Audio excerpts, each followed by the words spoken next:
so here is the Z, and we have the camber in the rear is now matching the camber in the front. The wide body kit is done and on. There's been so many things that have changed with this car during the course of getting the rear camber to match the camber in the front. Now, everything has been pushed and pulled. There's there's going to be a lot of questions. I think you've been asked multiple times, like how you've gotten the camber to where it's at. It is custom built specifically for this car. It's not like he went out and bought a part and said, oh, I need that, that camber arm, and then it does it. Everything's custom. What kind of camber are you running right now? What is it? It's -20 square all around. -20 all the way around? I'm curious, what is the pillars? Because it almost looks like it's got to be close. I don't know what the pillar, visually that's what I was going for, is to match the angle of the pillars. If you look at it from the front, it's perfectly lined up with the pillars. Nice.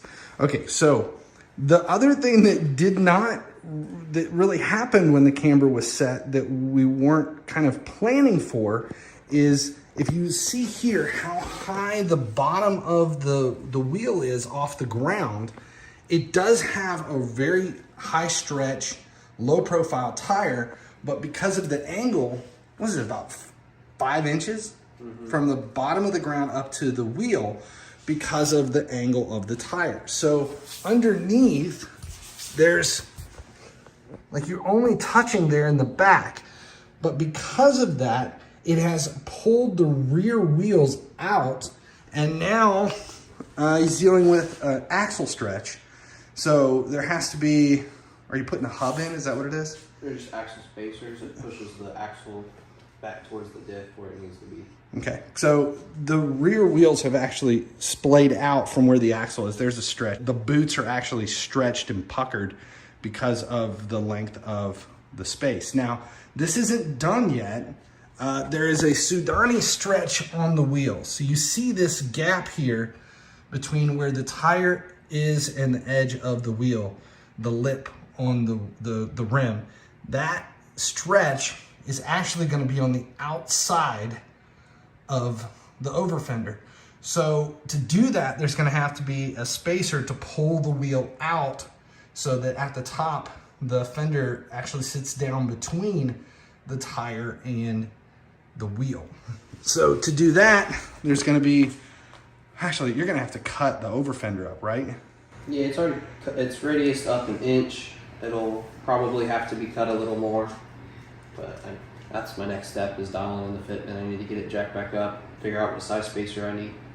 So you've actually, doing all of this, it appears to be lower than it was, but the car's actually a little bit higher. The space underneath, if you look underneath the car, the space there where the tome comes down to the ground that's what, 1.5 inches? And before it was probably closer to 3/4 of an inch. Yeah, at its lowest.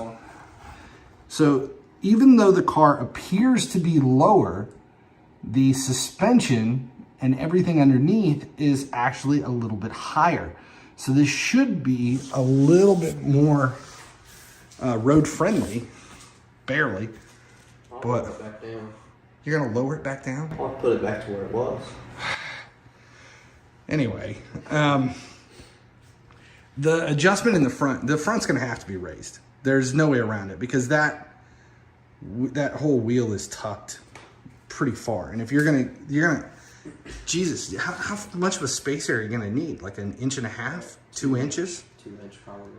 2-inch spacers to pull the wheels out so that fender sits right there underneath. But rather than raising it, I'll probably just cut the fender more. The fenders are radius upwards. It visually raises the car without raising it. True. The other thing, that once he started to get the camber in the rear with custom welding and starting to stretch the components, that when you get to a point where you're stretching and welding in on aftermarket components to take it beyond what anyone ever expected the car to be able to do. It comes, the amount of shift that you get in everything is crazy. So initially when the rear end was adjusted to get the camber correct, the toe was thrown off so hard, like you couldn't drive the car because how bad was the toe in the beginning? That was partially my fault. It has aftermarket camber arms, toe arms, and upper control arms, but the two lower arms are both extended for more camber. It was at -14 before I extended them. Now we're at -20. But my measurement for the toe arm was way off, and the toe was about 3/4 of an inch off on both sides. So I actually had to have them shortened a little bit to be able to line it. There's a lot of unknowns when you get into fabricating parts that are already aftermarket, because there's very few people that have done it. There's no information on it online. It's a lot of trial and error. Yeah, and trial and error when you're dealing with something like this gets to be not only expensive, but just time consuming. Because it's not like you make an adjustment and put it back together. No, you have to tear the whole car, break it all down, tear the suspension out, re-weld, or start over with new stuff. Especially when it comes into like the fenders. Like he's actually got, there's another spare set of fenders up there. Cutting these fenders back. I mean, once you get to that point, like right here in the rear, he's already started to cut the over fenders. Once you, you can say like measure twice, cut once, but that's permanent. Like you can't add back. Like once you start cutting your over fenders, like this all right here, this is all fiberglass wide body. So once you start cutting that up, which like right now you see this, it was probably down to there, wasn't it? Like it was tucked in 2.5 inches before. Yeah, so cutting all that up to make way for the wheels, that gets to be, it's not only scary, but like the front fenders are also cut. And that's sheet metal. So, and that's not even finished. So he's gonna have to cut this up more, because this is gonna have to, we want this out on the outside of this. You can see on those fenders how big the arch was before you cut them.